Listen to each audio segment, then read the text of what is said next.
Saudara Lun, viral aksi Puan Maharani saat menanam padi lantaran dirinya menanam padi yang ditemani sejumlah petani melakukan dengan cara berjalan maju. Sontak saja hal tersebut kemudian viral di media sosial. Sebab bagi masyarakat umum, cara Puan Maharani menanam padi dengan berjalan maju terbilang tak lazim. Mayoritas petani menanam padi dengan cara tandur alias menanam sambil mundur. Adapun Puan Maharani menanam padi di sela kunjungan kerjanya di Desa Adat Sedang Abian Semal, Kabupaten Badung, Bali pada Rabu 28 September 2022.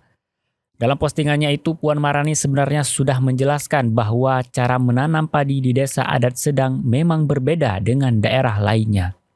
Ia mengatakan bahwa baru tahu para petani di Desa Sedang, Kecamatan Abian Semal, menanam padi dengan cara yang berbeda. Kunjungan kerja Puan Maharani ke Bali ini guna untuk menghadiri kegiatan transplantasi terumbu karang, pelepasan tukik, gerakan bersih-bersih pantai, dan penataan kios dalam rangka program kebijakan menuju ekonomi biru, cintai laut dengan aksi nyata.